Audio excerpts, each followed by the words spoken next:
우리 아이들이 배우는 지구의 시작은 뭘로 시작해요? 네, 교과서 페이지가 이런 식이에요. 지구의 시작은 어떤 상태이냐면 미행성체, 즉 지구 같은 큰 행성이 되기 전 상태에 좀 더 작은 행성을 미행성체라고 하는데, 그런 것들이 막 우주 공간을 날아다니다가 부딪혀서 충돌, 병합해서 더 큰 행성체를 이루게 됐다라는 게 지구의 기원이에요. 학교에서 배우는. 그러다 보니까 충돌해가지고 만들어져야 되니까, 충돌하면 뭐가 생겨요? 열이 생기겠죠. 그래서 충돌해서 만들어졌기 때문에 시작이 뜨거운 마그마 상태로 시작이 돼요. 딱 보니까 시작이 뭐 같아요? 지옥 같지 않아요? 뜨거워서 바다도 처음엔 존재할 수가 없었어요. 이게 식으면서 바닷물이 차츰 수억 년에 걸쳐서 바닷물이 생기고, 그 바다에서 생명체가 진화돼서 만들어져야지 그 다음 이제 생물의 진화 역사가 시작된다. 이게 이제 학교에서 배우는 진화론의 골자거든요. 예, 이렇게 지구가 시작이 되는데요. 이런 지구의 역사에서 가르치는 게 결국은 뭐예요? 우주와 생명이라는 게 있다는 것은 명백한 사실이죠. 그리고 우주가 질서 정연한 법칙들에 의해서 운행된다는 것도 부인할 수 없죠. 그리고 생명이 참 어떻게 이렇게 신기한 생명이 존재해? 아기들 태어난 거 보면 다 신기하시잖아요. 우리가 100번 본다고 안 신기해요? 저 1000번 봐도 아기는 다 신기해요. 생명이 존재한다는 것 자체가 과학자들이 보기에도 신기한 일이에요. 근데 답은 뭐예요? 답은 무작위적으로. 왜요? 충돌에 의해서 생겼잖아요. 지구가. 우주 공간을 떠돌고 다니는 돌덩어리들이 충돌해가지고 지구가 생긴 거잖아요. 그리고 차츰차츰 식어가지고 바다가 돼서 거기서 세포 하나가 만들어지는 게 우리의 첫 조상이 되는 거예요. 이제 첫 조상이 뭘로 바뀌었는지 아시겠죠? 그래서 1강의 우주론을 잘 우리가 기초를 닦아야 되는 이유가 첫 조상이 뭘로 바뀌는지를 알아야 되기 때문이에요.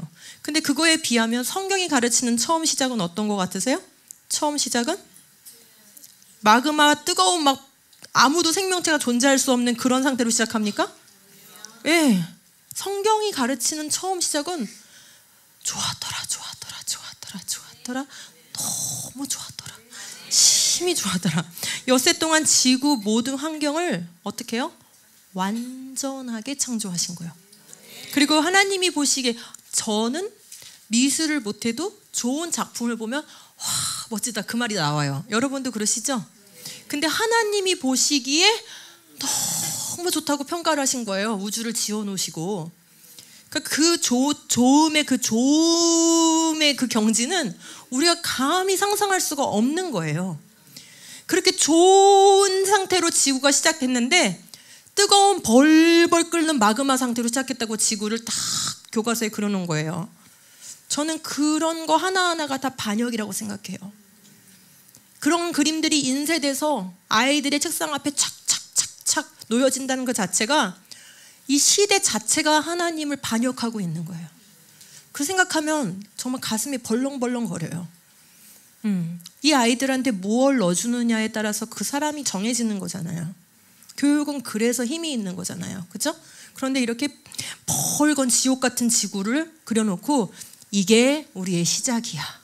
하나님이 우리에게 주고 싶었던 지구는 너무 좋은 지구인데 그렇게 해서 우리의 시작부터를 왜곡시킨다는 것을 알 수 있습니다.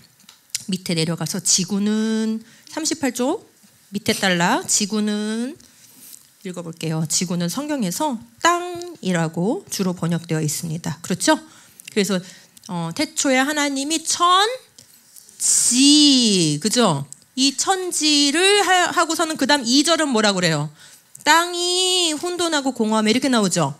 그러니까 한자로 천지, 지라고 말했다가 한글로 땅이라고 말했다가 이제 한국어 성경에서는 그런 식으로 번역이 된다는 거예요. 그런데 대부분 이게 영어 성경에서는 다 뭐라는 거예요? The earth예요. 예. 그러니까 차라리 그냥 땅이 나오거나 지가 나오면 The earth라고 생각하는 게 훨씬 이해하긴 쉬워요. 그죠? 예. 땅, 지 이러면은 우리 머릿속에 잘 그림이 안 그려지는데 earth 하면 그림이 그려지시죠? 네, 그래서 쉽다는 거예요. 그러고 보니 성경 첫 절부터 뭐가 나와요? The heaven and the earth. 뭐가 나와요? 첫 절부터 지구가 나오는 거예요. 그럼 하나님의 관심 대상이에요. 창세기 첫 절부터 지구가 나오는 거예요. 그래서 성경 맨 처음부터 등장하는 중요한 곳이니까 공부하고 싶다는 마음이 드세요? 창세기 1장 1절만 제대로 인식해도 수천억 개의 은하들 중 한 은하에 다시 수천억 개의 별들 중 그 별들을 도는 수많은 행성들 중 하나인 지구. 벌써 이렇게 들어가면 어때요? 지구가 너무 보잘것없어 보이죠?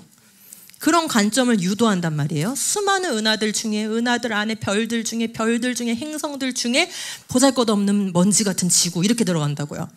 하나님은 그런 관점으로 지구를 창조하신 게 아닙니다. 오래전 칼 세이건은 지구를 창백한 푸른 점이라고 일컬으며 지구가 광활한 우주에 떠있는 보잘것없는 지극히 작은 존재에 불과하다고 말했어요. 그러나 그보다 훨씬 오래전 성경은 태초에 하나님이 천지를 창조하시니라고 말씀하고 있습니다. 그 광활한 우주, 곧 천이죠. 그것과 동등한 무게로 창조의 시작에 가장 먼저 언급된 천체는 바로 뭐예요? 지구예요. 지구가 우주의 중심이다? 그런 얘기를 하는 게 아닙니다. 하나님께서 지구를 어떤 곳으로 지으셨는지, 어떤 관점으로 바라보고 계신지, 그리고 이곳에서 무엇을 행하셨고 행하실 것인지를 말하고 있는 거예요. 즉, 우리는 사실 현재 그들도 모르지만 우리도 몰라요. 우주의 중심이 있는지 없는지. 우주의 중심이 있다고 얘기해도 문제는 없어요. 그렇지만 그거 검증하기는 우리도 어려워요. 맞죠? 지구가 우주의 중심을 꼭 이어야 되는 것도 아니에요. 제가 말하는 중심은 물리적 중심을 말하는 거예요. 근데 그거보다 우리가 지금 더 중요하게 여겨야 될 것은 뭐냐면 하나님의 관심의 초점이 어디에 있다? 처음부터 지구에 있었다. 천지를 엿새 동안 창조하시는데 지구를 다듬는데 며칠을 쓰셨어요? 첫째 날부터 지금 지구를 언급하시잖아요. 땅이 이렇게 생각하지 말고 the earth로 생각하라고 했죠? 지구가 공허하고 혼돈하며 하나님의 영이 수면 위에 운행하시다. 그 영은 어디 위에 운행하고 계신 거예요? 지구를 덮고 있는 물 위에 지금 운행하고 계신 거예요. 그죠? 그러니까 첫날부터 지구를 다듬고 계셨는데 넷째 날 천체를 지으신 그 하루만 빼고 나머지 5일을 전부 다 지구를 다듬는 데 쓰십니다. 세상에 이 작은 지구를 5일씩이나? 저 광대한 우주 수천억 개의 은하들은 그냥 하루 만에 끝. 그쵸? 네. 그래서 저는 이거를 얘기할 때마다 제 머릿속에서는 뭐가 떠오르냐면은 크리스마스 트리를 하는 기분이 들어요. 만약에 내가 제일 사랑하는 반짝이가 있다고 한번 해볼게요. 반짝이 등이 있다고 해볼게요. 내가 제일 사랑하는 거. 걔를 하나 놓기 위해서 나머지 트리를 장식한다고 한번 생각해 보시겠어요? 그럴 수 있을 것 같죠? 내가 사랑하는 이 구슬을 하나 거기다 딱 놓고 싶은데 어디다가 하다 딱 놓으면 가장 아름답게 이 전체 트리가 아름다울까? 거기다 뭐 휘황찬란하게 다 둘렀지만 내 마음은 어디에 있는 거예요? 내가 제일 사랑하는 그 구슬 거기에 있는 거죠. 그런 거예요. 나머지 우주는 그런 거예요. 그렇게 하나님께서 엿새 동안 우주와 지구를 창조하셨습니다. 넘겨볼까요? 저 먼 우주 어딘가에 지구와 같은 행성이 여러 개, 아니 수없이 많이 있지 않을까? 이런 질문에 대해 어떤 생각해 보셨어요? 아, 지구 같은 행성이 우리가 살고 있는 이 지구 말고도 우주에 많이 있을 수 있대. 그런 질문 들어보신 적 있으시죠? 심지어 거기서 더 나가서 뭐라고 해요? 인간보다 더 발달된 지적 생명체가 살고 있을지도 모른대. 그래서 벌써 UFO 타고 지구에 왔었대. 막 이렇게 되잖아요, 이야기가. 예. 그런 뭐 증거 있다고 막 이렇게 유튜브 만드는 사람들도 막 있잖아요. 우리 애들은 상상력이 풍부하기 때문에요. 그런 영상들 몇 개 보면요, 외계인이 있을지도 모른 데가 아니고 있어. 있다니까. 막 이렇게 돼요. 왜 못 믿는 거야? 막 이렇게 되거든요. 그래서 오늘 이제 이 걸린 문제들이에요. 외계인이 과연 있을까? 저기 수많은 은하들 가운데 정말 지구 같은 행성이 존재할 수 있을까? 그것의 의미, 그 단지 물리적인 의미만 따져야 되는 게 아니고 성경적 의미를 따져야 되거든요. 그다음에 두 번째, 성경에서 가르치는 처음 지구 모습과 교과서가 가르치는 처음 지구의 모습이 얼마나 다른지 보셨죠? 극과 극으로 다르다.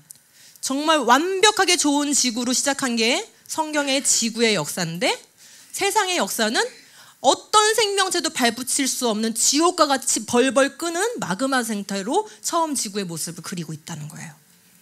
완전히 다릅니다. 그죠?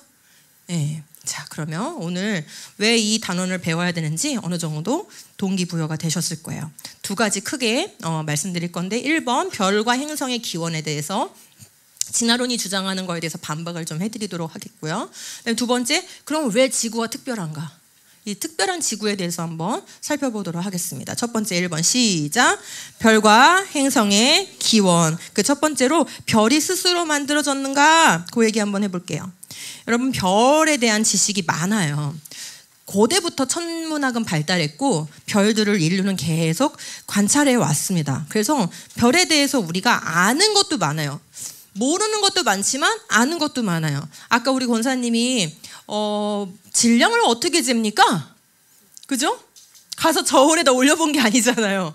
얘가 몇 킬로그램 나가는지 어떻게 잽니까? 뭐 이런 질문도 하셨는데, 보세요. 지금 우리가 별에 대해서 알 수 있는 거, 크기가 얼마나인지를 여기서 지구에서 계산이 가능해요. 밝기가 어느 정도인지는 우리가 눈으로 보고 있으니까, 그죠? 할 수 있겠죠. 수명이 어느 정도 되는지도 계산할 수 있어요. 그리고 표면 온도, 가서 온도계 꽂아보지 않았지만 온도를 알 수 있어요. 그 다음에 거리가 얼만큼 떨어졌는지도 거의 정확하게 계산할 수가 있어요. 그리고 별이 가지고 있는 원소가 뭔지, 아까 제가 살짝 맛보기로 알려드렸잖아요. 태양이 뭘 가지고 있다고요? 주성분을? 수소. 어떻게 알았어요? 어느 과학자는 평생 모르고 죽었다 그랬잖아요. 스펙트럼을 펼쳐보니까 흡수선이 나타나. 근데 그 흡수선을 더 정밀하게 연구하면 수소선이 제일 뚜렷하지만 헬륨선도 나타나고 탄소선도 나타나고 산소선도 나타나요. 그런 식으로 그 별이 가지고 있는 성분이, 원소가 흡수한 파장이 빠져버려요.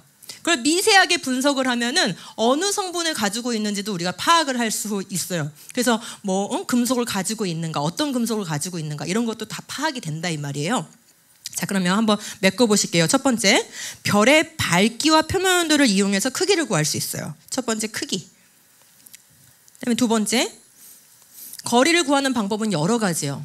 너무 거리가 멀기 때문에 이 먼 거리까지 측정하기 위한 여러 가지 방법을 쓰는데, 가까운 별은 연주시차라는 방법을 이용하고, 지금 거리예요. 두 번째 네모는. 보다 먼 별은 이제 이렇게 빛의 밝기가 주기를 가지고 변하는 게 있어요. 밝았다가 어두웠다, 밝았다 어두웠다, 이 주기를 가지고 바뀌는 별들이 있는데, 그런 주기를 이용해서 우리가 또 거리를 계산하기도 해요. 이런 것들을 이용하고요. 그 다음에 세 번째, 성분을 알 수 있어요. 제가 지금 설명드렸죠? 어떤 원소 가지고 있는지 알 수 있다고. 그 다음에 세 번째, 수명. 성분을 알면 그 성분이 핵융합을 통해서 태워지는 속도를 계산할 수 있어요. 그러면 이만큼, 수소가 이만큼 있으니까 얘가 이렇게 타고 있으니까 얼마 후에 다 연료가 소모되겠다, 이렇게 계산할 수 있을 거 아니에요. 그래서 수명을 대략 계산할 수 있어요. 그 다음 밑에 이 별빛이, 별도 뭐 하고 있냐면 회전하고 있어요. 그러니까 회전을 할 때마다 사실은 미세하게 별이 우리로부터 어떻게 되겠어요? 멀어졌다 가까워졌다 하겠죠. 예, 그래서 물론 이제 우리의 시선 방향하고 안 만나는 것들은 계산할 수 없지만, 우리의 시선 방향하고 만나는 것들은 멀어졌다 가까워졌다 해서, 아까 우리가 말씀드렸던 도플러 효과 있잖아요. 멀어졌다 가까워졌다 하면은 뭐의 변화가 생기면 파장의 변화가 생기기 때문에 그걸 아주 정밀하게 또 분석해서 과학자들이 그 별의 운동 주기 뭐 이런 것들도 다 계산할 수 있어요. 마지막 네모는 운동이에요. 참 여러 가지 연구하죠. 예. 그다음에 질량은 밝기를 가지고 알 수 있어요. 밝기를 계산하면 질량, 광도, 식이라는 게 있어요. 이 과학자들이 다 식을 만들어놨어요. 그래서 밝기를 이용해서 질량을 대략 이제 또 계산을 해요. 굉장히 많은 정보를. 온도는 어떻게 알 수 있냐면 색깔을 가지고 알 수 있어요. 우리 가스레인지 켰을 때 어떤 색깔 불 꽂힐 때가 제일 온도가 높은 거냐면 푸른 빛일 때, 아시죠? 그 똑같아요. 별도 푸른 별이 온도가 높은 별이에요. 빨간 별은 온도가 낮은 별이에요. 태양은 어느 색깔이에요? 빨강이에요? 유치원에서 맨날 빨간색으로 태양을 칠하기 때문에 그런데요. 네, 우리 태양은 G형 별이에요. 노란색. 스펙트럼이 노란색이 가장 이제 파장이 크게 나타나요. 자, 그런 식으로 이제 색깔에 따라서 온도도 알 수 있어서 노란색이면 표면 온도가 한 6,000도 이런 식으로 표면 온도가 나오고 다 이렇게 다 과학적으로 알 수 있는 것들이에요. 그러니까 이런 걸 우리가 무시하는 게 아니에요. 우린 과학을 무시하는 사람들이 아니에요. 예, 과학적 데이터는 굉장히 중요한 거예요. 자, 넘깁시다. 그런데 이런 것들을 알아낸 건 다 최근이잖아요. 근데 2000년 전에 쓰여진 고린도전서에 읽어볼까요? 시작. 해의 영광이 다르고 달의 영광이 다르며 별의 영광도 다른데 별과 별의 영광도 다르대. 와, 그때는 이런 거 몰랐을 때예요. 근대 천문학이라는 건 1600년대 이후에 근대 천문 관측이 이루어졌어요. 그런데 어떻게 별과 별의 영광이 다른 걸 알았죠? 그 시절만 해도 2000년 전의 천문학은 뭐냐면 천구에 별이 지금 여기 등 박혀 있듯이 별이 천구에 박혀 있다고 생각하던 시절이에요. 그래서 서로 거리가 다른지도 몰랐고요. 밝기가 다른지도 잘 몰랐고요. 물론 이제 크고 작은 이런 차이는 있었겠지만 네, 뭐 성분이 다른지도 몰랐고요. 수명이 다른지도 몰라요. 이런 거 아무것도 모를 때예요. 그런데 성경은 별과 별의 영광이 다르다 이렇게 얘기하고 있어요. 너무 놀랍죠? 그러니까 성경은 비과학이에요? 초과학이에요? 네, 비과학적인 건 없어요. 초과학적인 거예요.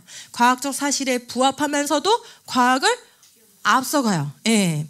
자, 너희는 고개를 들어서 저 위를 바라보아라. 누가 이 모든 별을 창조하였느냐?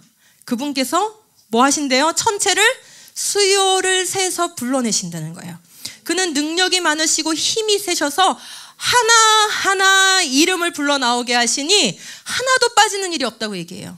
여러분, 은하가 수천억 개고 그 은하마다 수천억 개의 별이 있으니까 별의 개수는 수천억 곱하기 수천억이어서 국제천문학회에서는 10의 22승계 정도로 별을 계산하고 있어요, 지금. 물론 앞으로 우주에 대해서 더 관측이 많아지면 그보다 더 개수가 많아질 수도 있어요. 그렇게 막대하게 별의 개수가 많은데 하나님은 하나하나 수요를 세실 뿐만 아니라 각각의 별들의 이름을 붙여놓고 계시다는 거예요. 그런데 여러분의 이름을 모를까요? 그렇죠? 예. 하나님의 별들은 하나님의 집중 관심 대상이 아니에요. 근데도 하나님의 피조물이기 때문에 창조자로서 그것들의 위치와 운동과 성분과 거리와 밝기와 이름까지 다 아시는 거예요. 그런데 하물며 그분의 형상으로 지은 우리들을 모르실까요? 우리의 이름을 기억하지 못하실까요? 우리는 완전히 하나님의 초관심 집중 대상이라는 것을 우리가 기억을 해야 됩니다. 자, 보십시다. 우리 교과서에서 뭐라고 얘기하는지. 별이 어떻게 만들어졌대요? 빅뱅 후 2억 년 정도 지났을 무렵에 그때 우주에는 새로운 변화가 시작됐대요.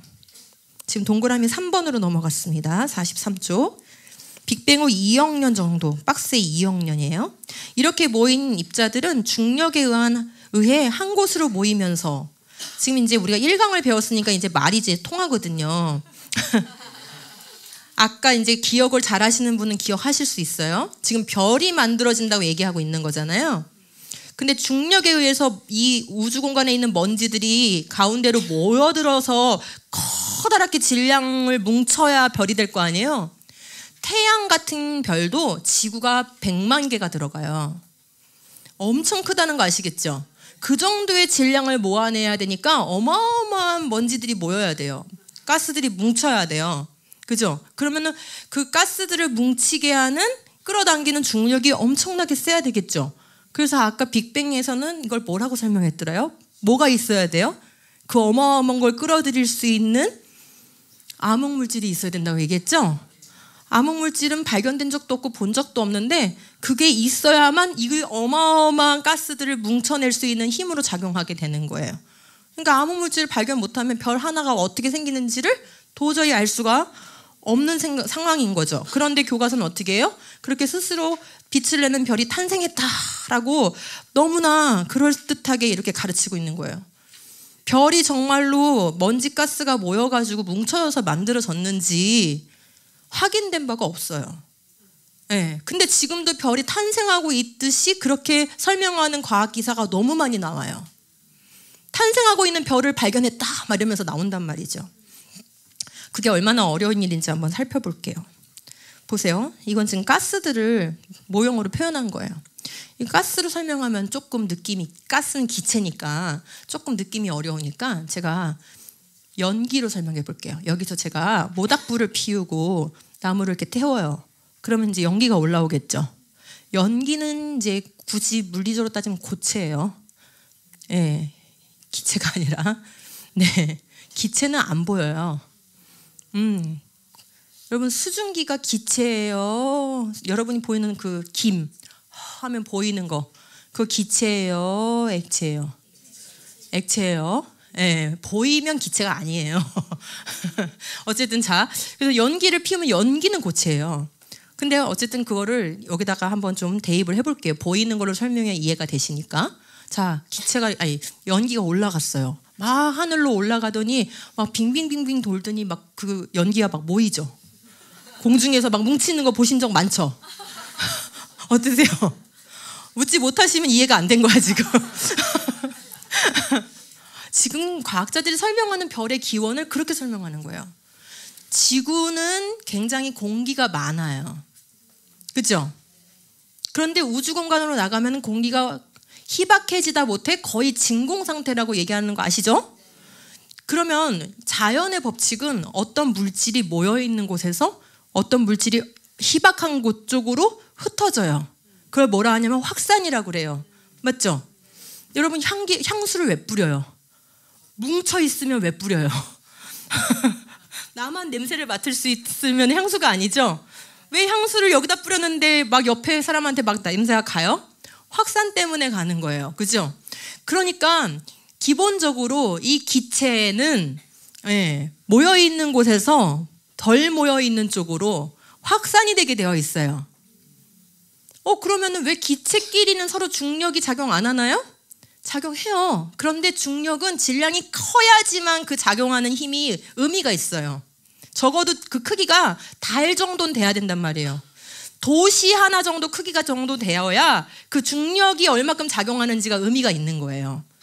그런데 이 작은 기체나 아니면 아까 말했던 연기 입자 같은 그 정도 사이즈에서는 중력이 거의 그냥 없는 걸로 무시해도 상관이 없는 거예요. 그럼 뭐가 더 우세할까요? 흩어지고자 하는 그 확산하는 가스 압력이 우세할까요? 당기는 중력이 우세할까요? 가스 압력이 훨씬 우세합니다. 그러니까 지구에서도 모이지 않는데, 이해되셨어요? 진공 상태인 우주 공간에서는 더 어때요? 모이기가 힘들어요. 뭔가가 모여 있으면 계속적으로 뭐가 일어날까요?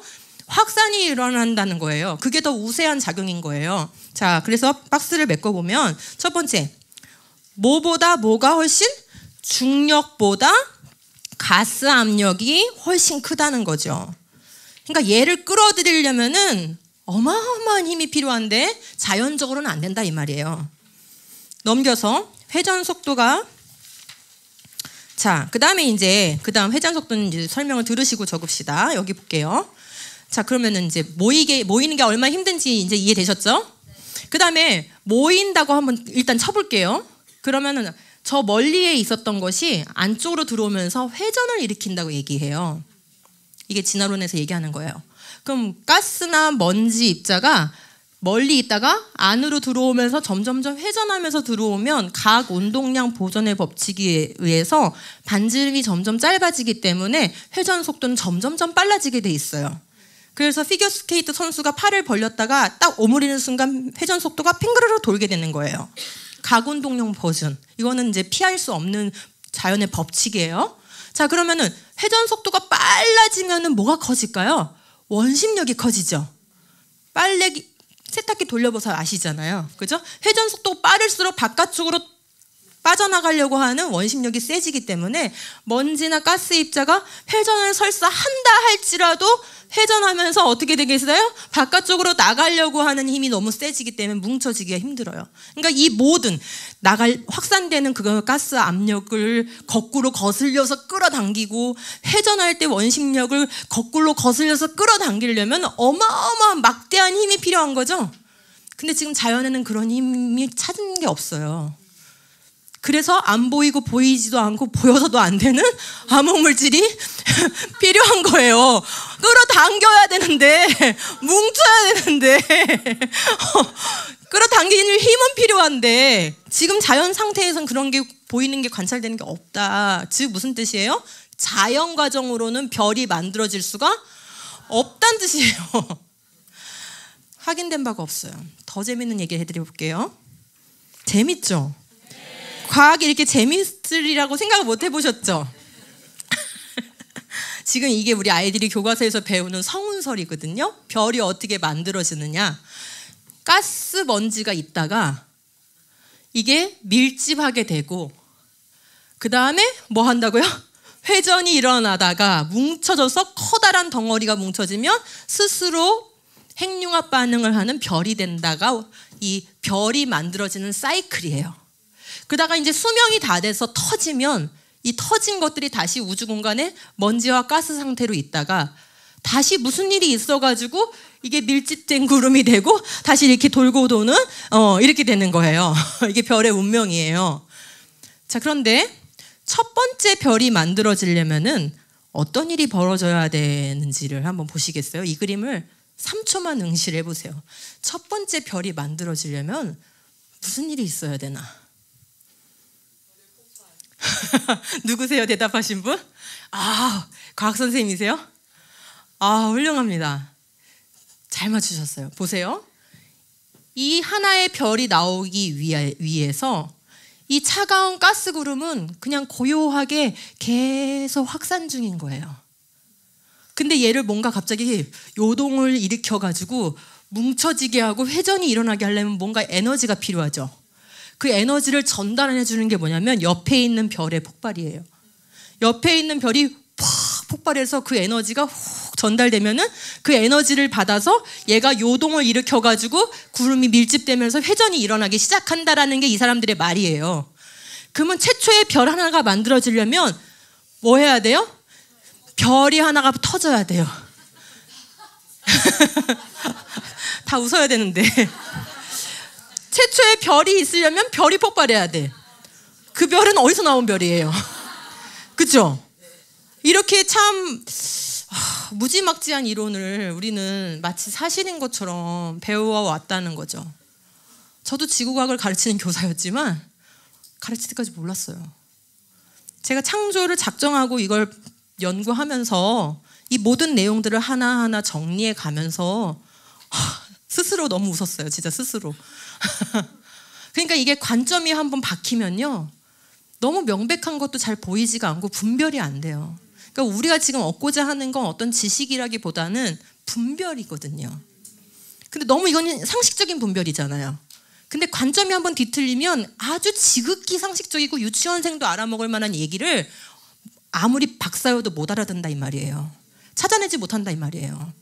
그래서 우리가 관점이 어떻게 잘 놓이냐가 너무나 중요한 거예요. 아니, 그 사람 똑똑한데 왜 그러고 있어 라고 생각할 것 같지만 그게 안 돼요.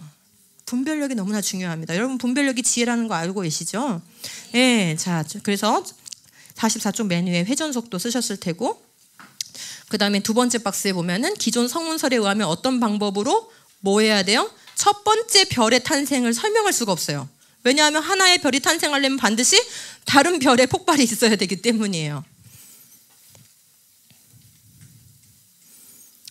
자, 밑에 내려와서 제가 한번 읽어보겠습니다. 실제로부터 읽을 건데요. 실제로 존재하는지 확인되지 않은, 감지되지 않았으며 본 적도 없는 가설적인 암흑물질이 있어야만 최초의 별 형성이 설명된다는 것입니다.